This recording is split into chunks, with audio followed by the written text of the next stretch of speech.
Salam dan bahagia. Halo Ibu dan Bapak Guru. Kita berjumpa kembali dalam modul Memahami Murid.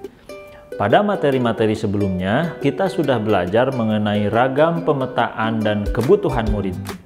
Kali ini, kita akan belajar bagaimana menyelaraskan kebutuhan murid dengan tujuan pembelajaran.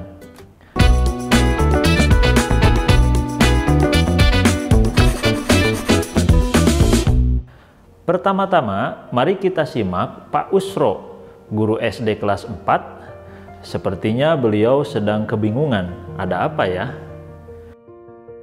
Setelah melakukan asesmen diagnostik untuk mapel IPAS kali ini, berarti ada 40% murid saya belum paham wujud zat.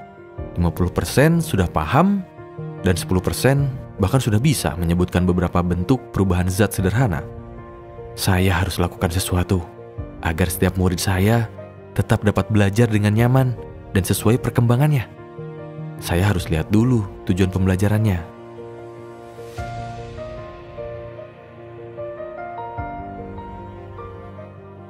Kalau begini, saya harus membagi murid dalam 3 kelompok, A, B, dan C. Kemudian saya sesuaikan tujuan pembelajarannya sesuai dengan hasil asesmen diagnostik. Ya, kira-kira nanti begini kelompok dan TP-nya. Mudah-mudahan dengan begini, murid-murid saya dapat belajar sesuai kemampuannya.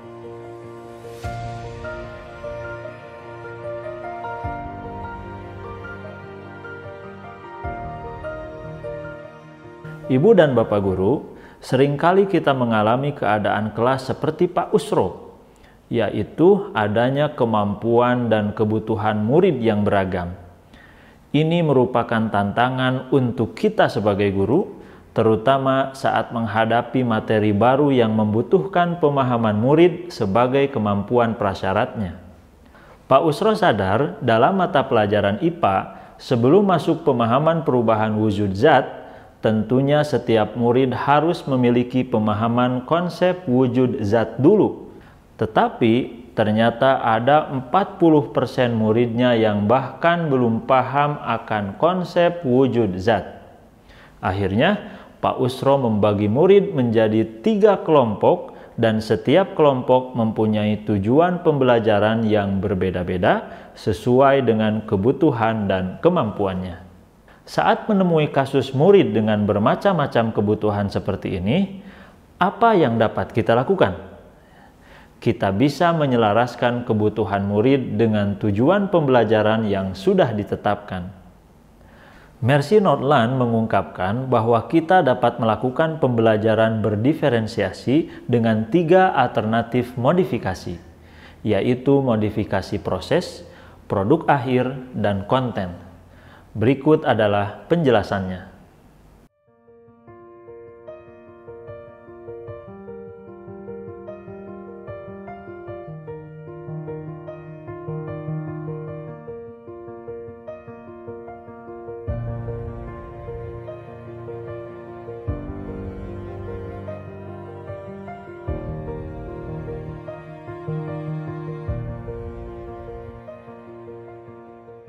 Dengan adanya 3 model diferensiasi ini, maka ibu dan bapak guru dapat menyesuaikan tujuan pembelajaran, konten pelajaran, ragam aktivitas, bahkan produk akhir murid sesuai dengan kebutuhan, minat, dan kemampuan mereka. Lalu, bagaimana cara penerapannya? Mari kita kembali ke Pak Usro. Setelah melakukan asesmen diagnostik, Pak Usro membagi murid dalam kelompok-kelompok. Lalu ia membuat tujuan pembelajaran yang berbeda-beda untuk masing-masing kelompok. Ingat kan? Sebenarnya di sini Pak Usro sudah melakukan diferensiasi proses. Pak Usro tetap memenuhi kebutuhan murid agar mereka belajar sesuai kemampuan dan levelnya masing-masing. Sehingga tidak ada murid yang dipaksa untuk mengerti suatu konsep yang bahkan pengetahuan prasyaratnya saja belum dikuasai. Kedepannya, pengelompokan ini akan membantu Pak Usro dalam melakukan diferensiasi produk akhir dan konten. Yuk kita lihat kembali kelas Pak Usro. Selamat pagi anak-anak. Untuk membantu kita belajar dengan Mapel IPAS, kita akan bekerja dalam kelompok. Silakan duduk sesuai kelompok. Materi kali ini adalah wujud zat dan perubahannya. Kita akan mempelajari ragam zat benda, perubahannya, dan faktor yang mempengaruhi. Kita juga akan belajar bagaimana perubahan zat benda ini dapat membantu kita dalam kehidupan sehari-hari.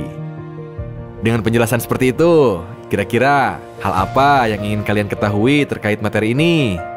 Silakan diskusikan nanti ya. Sebelumnya, Bapak mau info bahwa kita akan membuat proyek berkelompok. Proyeknya adalah produk akhir atau hasil karya akhir yang ingin kalian lakukan di akhir materi ini. Misalnya, kalian ingin menceritakan proses perubahan wujud zat saat membuat agar-agar, atau membuat demonstrasi perubahan wujud agar-agar juga boleh. Proyek dapat berbentuk video, lagu, komik, dan lain sebagainya. Diskusikan proyek apa yang ingin kalian buat dalam kelompok ya. Wah, menarik sekali. Masing-masing kelompok mempunyai proyek akhir yang berbeda-beda. Hal yang ingin diketahui juga berbeda-beda. Bapak senang sekali membacanya. Baik, apakah semuanya masih ingat dengan rencana proyek akhir kalian? Untuk membantu kalian, hari ini akan Bapak beri pertanyaan panduan. Nanti silahkan diskusikan dengan anggota kelompoknya masing-masing.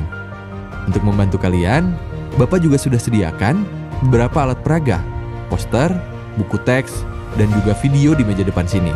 Silakan pergunakan dengan baik saat diskusi berlangsung. Tentukan peran dalam kelompok untuk membantu kalian berdiskusi. Baik, ini panduan untuk kelompok A. Ini panduan untuk kelompok B. Ini panduan untuk kelompok C. Wah, komplit sekali.